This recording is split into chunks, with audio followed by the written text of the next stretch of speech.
जय श्री राधे, जय श्री सीताराम। सभी सनातनावलंबियों के लिए बारंबार प्रणाम। और उस सभी भक्त जो इस वीडियो को देख रहे हैं उनके लिए कोटिशा धन्यवाद, आशीर्वाद, मंगल कामना। विषय आज का सामाजिक व्यवस्था और सोच सिद्धांत पे आधारित है।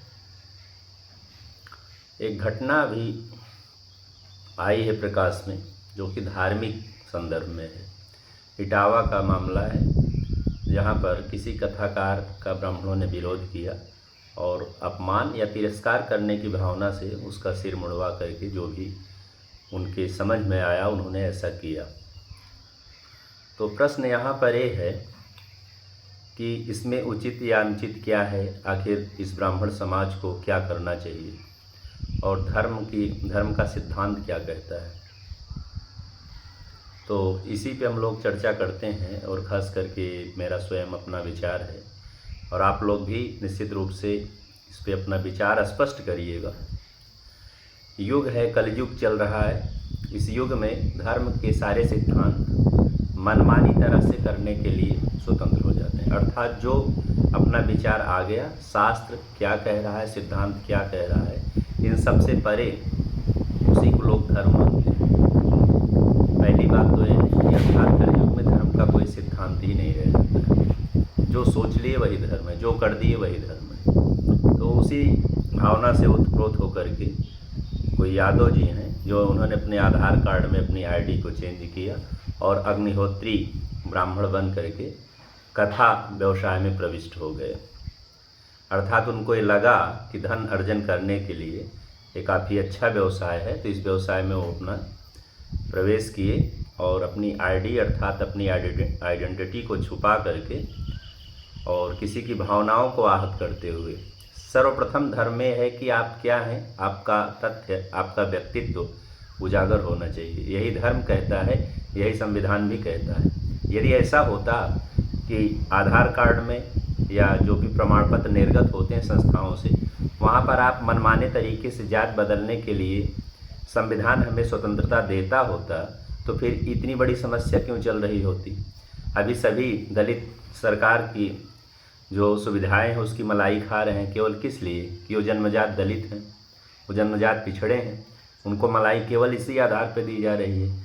और ब्राह्मण, क्षत्रिय, वैश्य या जो उच्च वर्ग है इतने कठिन संघर्ष और उपेक्षा को क्यों झेल रहा है? क्योंकि वो जन्म से उसने उस कोटि में, उस कैटेगरी में जन्म प्राप्त किया है।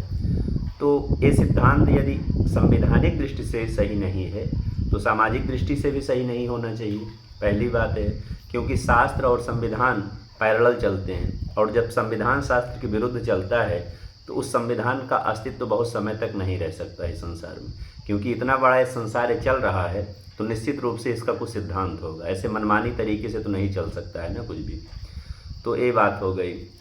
तो इस पे जब विरोध हुआ, वो अग्निहोत्री जी बन करके जब कथा में आए और उन लोगों को पता लगा कि कुछ डाउट सा उत्पन्न हो रहा है, ब्राह्मणोचित कर्म इसके नहीं परिलक्षित हो रहे हैं, तो लोगों को पता चला तो निश्चित रूप से दंडित किया गया और दंडित किया ही जाना चाहिए। और इस पे जिन लोगों का विरोध आ रहा है वो निश्चित रूप से एक राजनीतिक दल या राजनीति से प्रेरित होकर के किया जा रहा है। अर्थात यहाँ तो उनको समता चाहिए और जहाँ मलाई बन रही है वहाँ भी समता चाहिए। धर्म कभी ये नहीं कहता है कि आपको अध्ययन करने का अधिकार नहीं है, आपको प्रवचन करने का अधिकार नहीं है, सब कुछ करने का अधिकार है, कहीं पे किसी प्रकार का विरोध नहीं। पहली बात, कर्म एक योग्यता को निर्धारित करता है।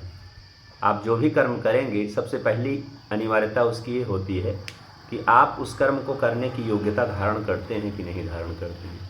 यदि आप योग्य नहीं हैं तो कर्म आप कैसे कर सकते हैं? पहला सिद्धांत ये होता है। छोटी छोटी परीक्षाएं होती हैं किसी कार्य विशेष को संपादित करने के लिए, तो उसके लिए भी एक मानक निर्धारित किया गया है।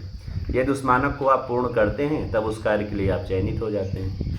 चाहे सेना हो, पुलिस हो या राजस्व विभाग हो या कुछ भी हो, सबके लिए एक मानक निर्धारित किया गया है, संविधान ने ही किया है और उस मानक को पूर्ण करने वाला व्यक्ति ही उस कार्य को कर सकता है। तो कथा, भागवत, यज्ञ, अनुष्ठान जो भी कर्म है इसका भी एक मानक होता है। यदि आप उस मानक को पूरा करते हैं तो आप निश्चित रूप से उस कार्य को संपादित करा सकते हैं। और बिना मानक पूरा किए, बिना योग्यता धारण किए यदि आप उस कार्य को कर रहे हैं तो उस कार्य को तो नष्ट कर ही रहे हैं, आप स्वयं भी नष्ट हो रहे हैं। अर्थात आप एक ऐसी परंपरा को जन्म दे रहे हैं जहाँ पे योग्यता नाम की कोई चीज़ होती ही नहीं, अर्थात जो जो चाहे वो कर सकता है। ऐसा सिद्धांत संसार चलने के लिए ना तो ईश्वर ने बनाया है और ना कोई संविधान ही बना सकता है। और यदि संविधान इस परिप्रेक्ष्य में स्वतंत्रता को देता है तो पहली बात तो संविधान कहा ही नहीं जा सकता है, और कहा जाएगा तो नष्ट हो जाएगा। तो यही बातें हैं। तब इसमें समाज को क्या करना चाहिए? समाज को केवल अपने मूल सिद्धांतों पर आ जाना चाहिए, क्योंकि अभी धार्मिक रूप से एक प्रकार से लूट मच गई है। धर्म हो या कोई शिक्षा हो या प्रशिक्षण हो, सबका एकमात्र उद्देश्य है कि कितना अधिक धन लूट लिया जाए, किसी के हक और अधिकार को किसी तरीके से हनन करके कैसे हम अपने में अधिपत्य कर लें। एकमात्र इसी चीज़ पे हर व्यक्ति दौड़ रहा है, ना तो किसी का कोई सिद्धांत है, ना कोई धर्म है, ना कुछ है। तो अब वैदिक सनातन परंपरा है, भागवत की कथा श्रवण करना एक प्राचीन परंपरा है, वैदिक परंपरा है। परीक्षित जी महाराज के द्वारा संपादित विधि को मनुष्य मात्र पालन कर रहा है। तो इस परंपरा में सर्वप्रथम योग्यता तो भागवत उसको आना चाहिए। नाम बदल लेने से, ब्राह्मण बन जाने से, कोई भागवत का वक्ता बड़े बड़े बाल रखा लिया है, कोई तिलक चंदन लगा लिए, बड़े बड़े कंठी माला धारण कर लिए, यदि ऐसी योग्यता होती तो कोई भी जाकर के बाजार में बिक रहा है ऐसे पहन ले। सबसे बड़ा अपराध इसमें हुआ है कि उसने अपने पहचान को छुपाया, अर्थात जिस भी जाति में वो जन्म लिया है उस जाति से कहीं ऐसा नहीं है। यदि वो स्वयं को यादव बता रहे हैं तो यादव तो वो कुल है, वो क्षत्रिय कुल है जहाँ पे आरक्षण की भीख भी वहाँ पे नहीं है, वो राजवंश का कुल है। दूसरी बात यह है कि कथा वाचन प्रवचन करना, यज्ञोपवीत बिना धारण किए, बिना ब्रह्मचर्य का पालन किए आप कथा व्यास पर बैठ जा रहे हैं। भागवत लिखने का आपको ज्ञान नहीं है, नाच गाने और इन सब चीज़ों से लेकर के अश्लीलता को आप फैला रहे हैं। इस प्रकार के सिद्धांतों का निश्चित रूप से मुखरित होकर के विरोध करना चाहिए पूरे समाज को। दूसरी बात यह है कि जो भागवत का आयोजन करा रहे हैं उनको मैं बारंबार, मेरा चैनल है सावरणी विनोदाचार्य, उस पर आप लोग जाइए, उसको सर्च करिए। और दूसरी बात है श्रीमद् भागवत महापुराण का जो भग्नाकरण किया जा रहा है, रामचरितमानस का आपने कर लिया, वाल्मीकि रामायण का कहीं भी कोई किसी प्रकार के आप अनुष्ठान यज्ञ नहीं देखने को पाएंगे, क्योंकि मूल रूप से संस्कृत में है। कहीं आप यूपी में बिल्कुल नहीं प्रचलन है कि कहीं पे वाल्मीकि रामायण का पाठ हो रहा है, अखंड पारायण उसका, तो आप उसको लुप्त ही कर दिए।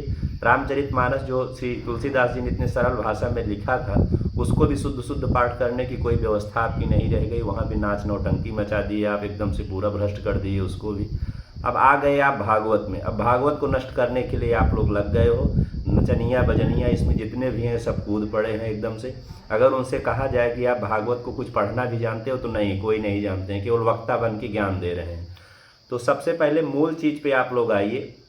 यदि आप अपने पितरों के कल्याण के लिए, स्वयं के कल्याण के लिए, दुष्कृत प्रायश्चित निर्मूलन के लिए श्रीमद् भागवत जी का आयोजन आप करते हो तो वैदिक विधि के अनुसार आप वेदियों का वैदिक मंत्रों से आवाहन और पूजन कराइए।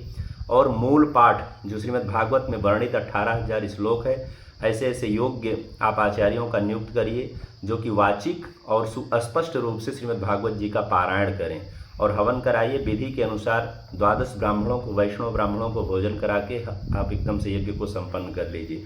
उसके बाद उसके अतिरिक्त जो भी मनोरंजन आपको चाहिए उसको आप अतिरिक्त करिए, भागवत में संलग्न करके मत करिए। अन्यथा भागवत को नष्ट करने में सबसे बड़ा जो योगदान मुझे दिख रहा है वो इसी आयोजन कराने वाले समाज का दिख रहा है, क्योंकि उसको उसी 7 दिन में मनोरंजन की सबसे ज़्यादा ज़रूरत पड़ जाती है। जब तक उसके घर की बेटी बहनें आकर के नाचना न शुरू कर दें तब तक उसको नहीं लगता है कि हमारा भागवत पूर्ण हो पाया है। तो कृपया इन सब चीज़ों से बचें। और यदि आप ऐसा करते हैं तो कोई अनधिकृत व्यक्ति इसमें निश्चित प्रवेश नहीं कर पाएगा।